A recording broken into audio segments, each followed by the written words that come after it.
Abdulaziz Khan with you. So we should start the new lecture. Previous was some introduction only. Initially, I gave you some idea that how we generally choose equipment and radio, but now we will start going into the details. So first, we still have to go to some basics because even without knowing basics, we cannot go to some kind of advanced things.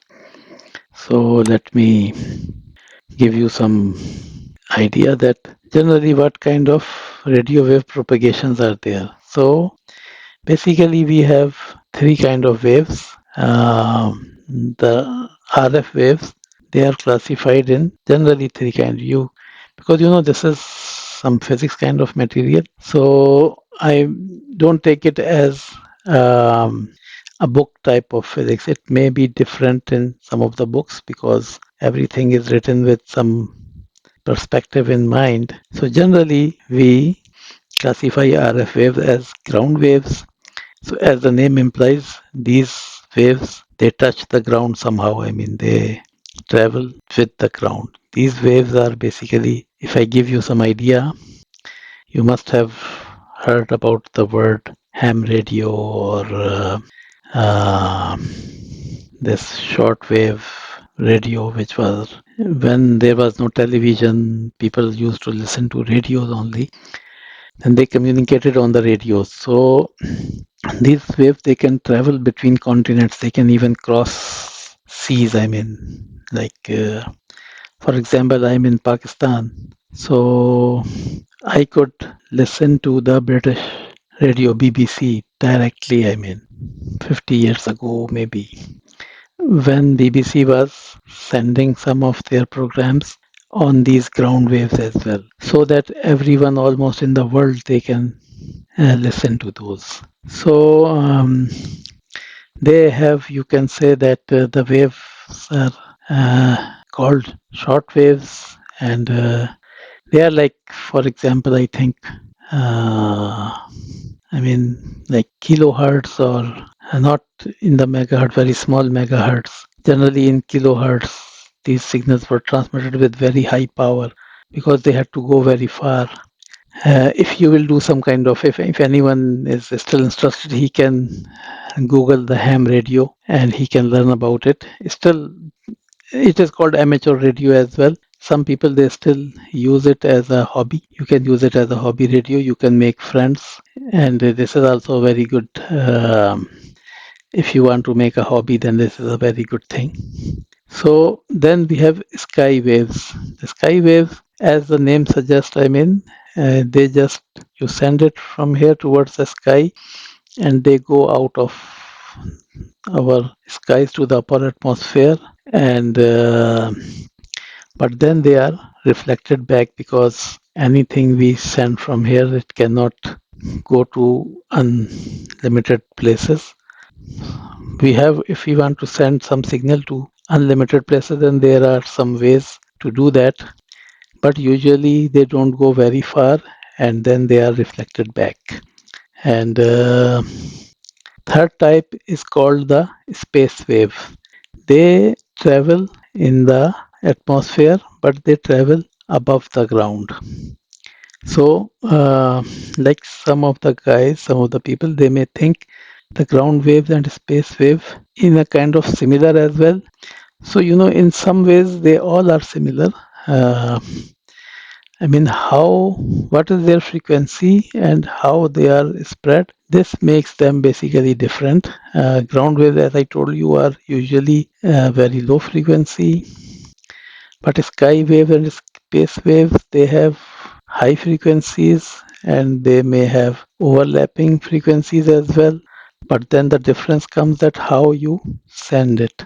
If you take antenna and you point it towards the sky, then it may become a sky wave, and the same antenna, if you turn it towards another antenna, then it may become space wave. Sky wave or space wave are also similar, and ground waves and space waves are not similar because they have a very high difference of frequency.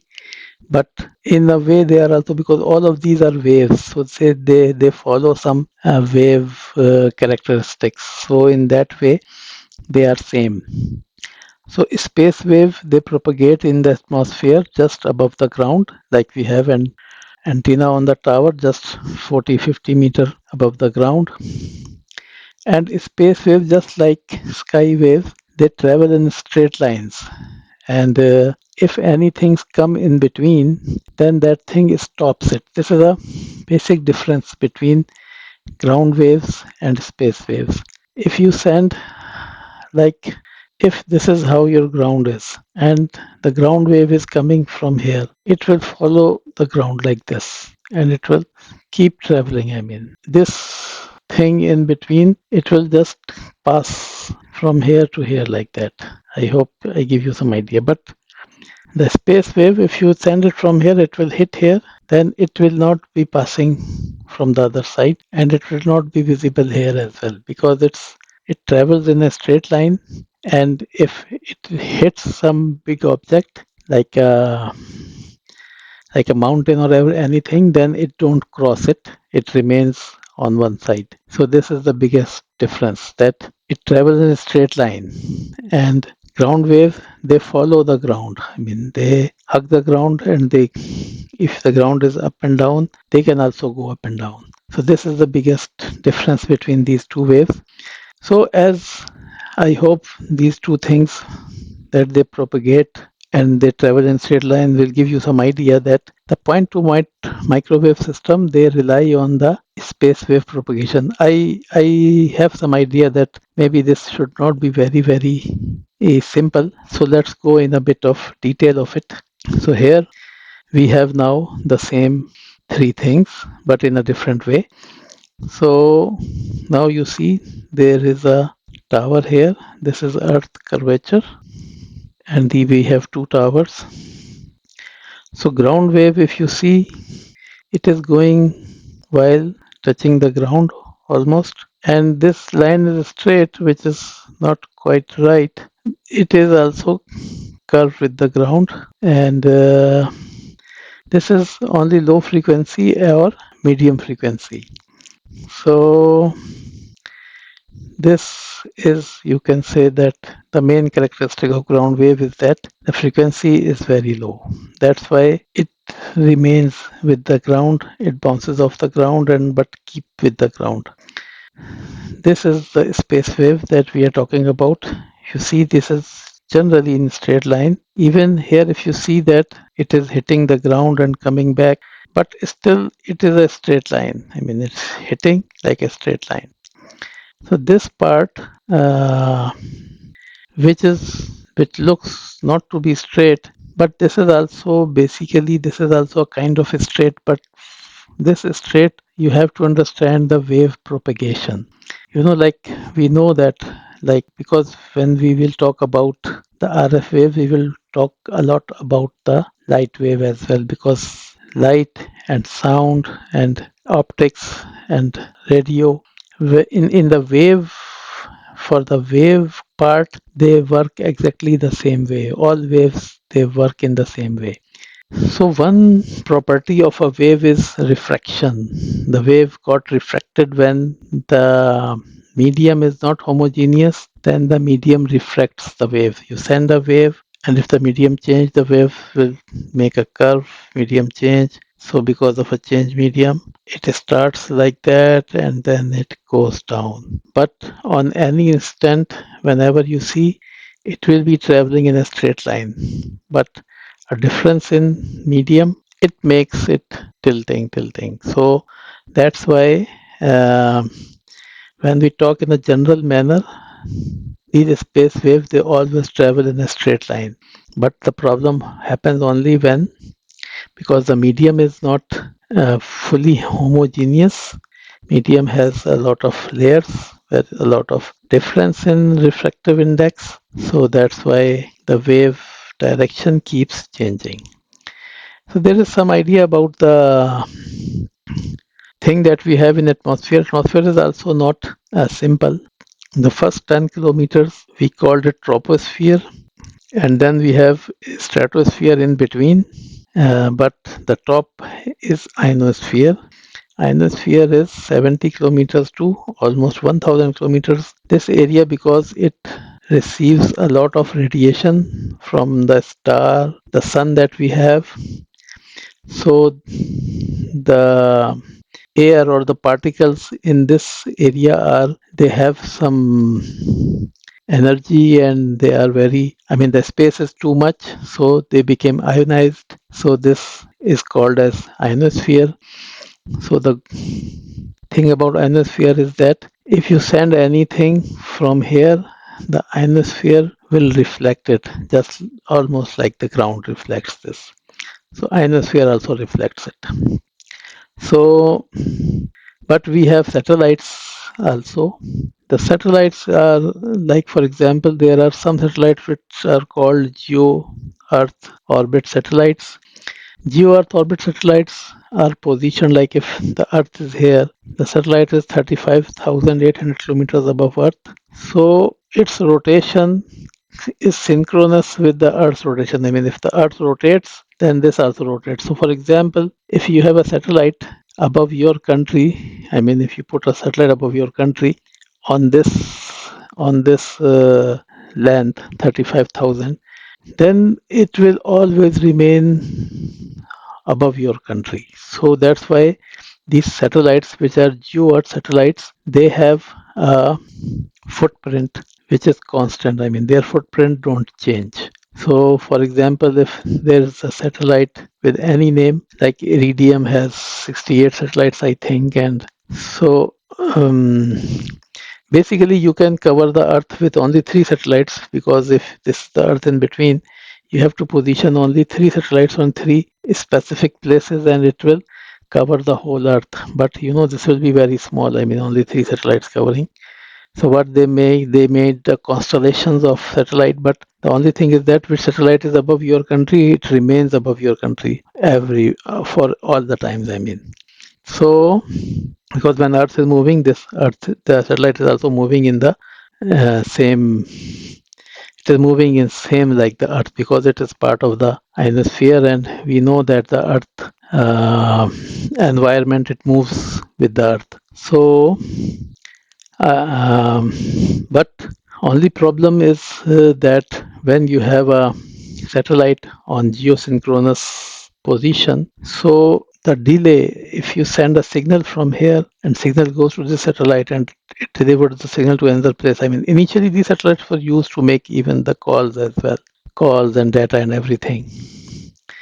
But if you are older like me, then you must remember that previously, when the international calls were through satellites, there was a half-second delay, because when you send a message from here and it is received from here, it has to traverse 70,000 kilometers. So this 70,000 kilometers, even though the speed of light is too fast, but still it creates a almost half-second delay. It was at least, I mean, measurable. I mean, if you were talking to someone, you should have some idea that, okay, I talked and then he heard after a small break. So that is why these satellites, even though at their own time they were very useful, but now they are kind of replaced by low Earth orbit satellites, LEO satellites. So LEO satellites are only 800 kilometers above the Earth's surface. So the problem is that the satellite is very near. So satellite is traveling with some speed, whatever that speed is, but the Earth is rotating very fast. So maybe one satellite in a day, it can travel above the Earth maybe many times, 50 times, 100 times.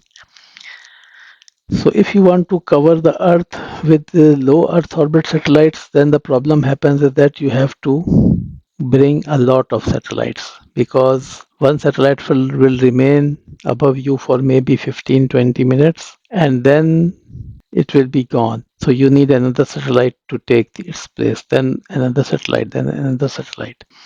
So the LEO satellites, their numbers have to be increased. So then you need a lot of satellites to cover the Earth. and you have to have some kind of mechanism that once a satellite is gone, the other satellite come, it should recognize you and should start serving you. But the good thing is that because the distance is very short, if you see here, it's almost 50 times shorter distance. So the delay is also less than a second. Sorry, it was already half second. I mean, much less than a second. I mean, in milliseconds. So the milliseconds delay is not a big problem. So that's why nowadays you have like a Starlink.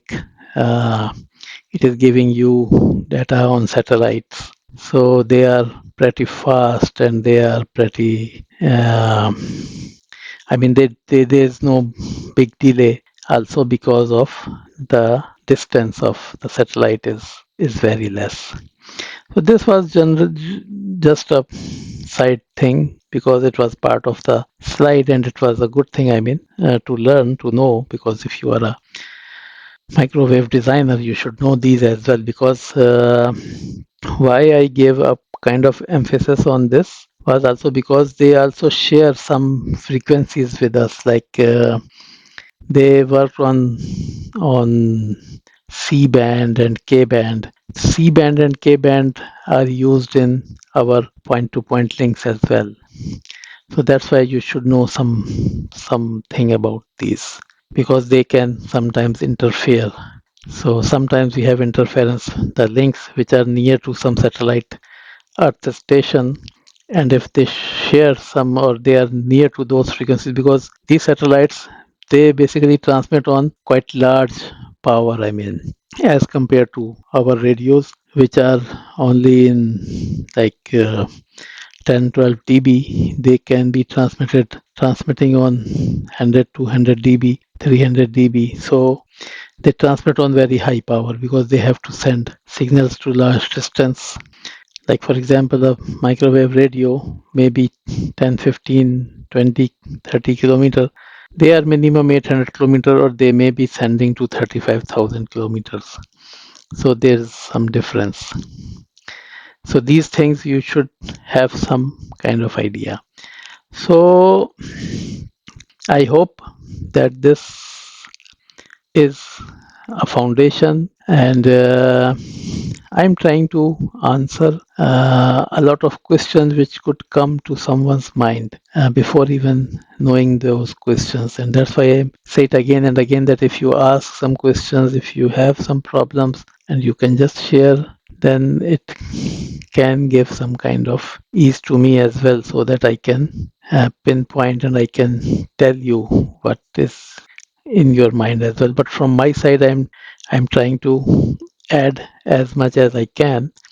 So like just to then I should summarize it. So here we see that we have three kind of waves, like we discussed: ground waves traveling near the ground, then space waves traveling in the space in the straight path, but some part of it is refracted as well, and some part of it is reflected as well.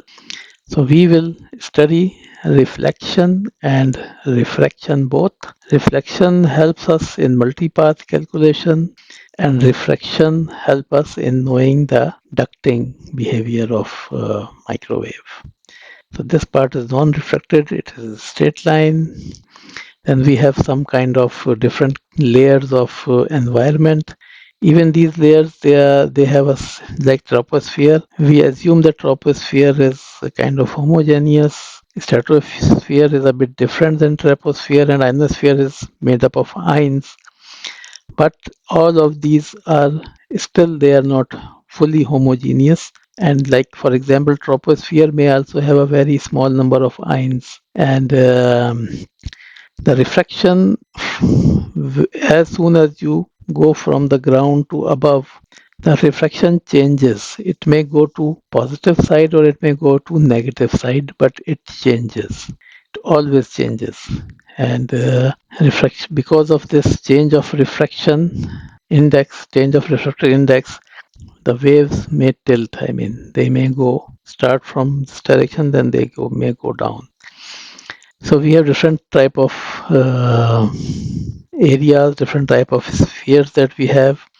And then we have satellites as well. So we have three kind of waves: ground, space, and sky waves. And we have three kind of environment above us. And we learn almost everything of this slide. So I have just to make your mind working something. Some question I have maybe already answered, but it is just a quiz so that you can just remember whatever we were talking.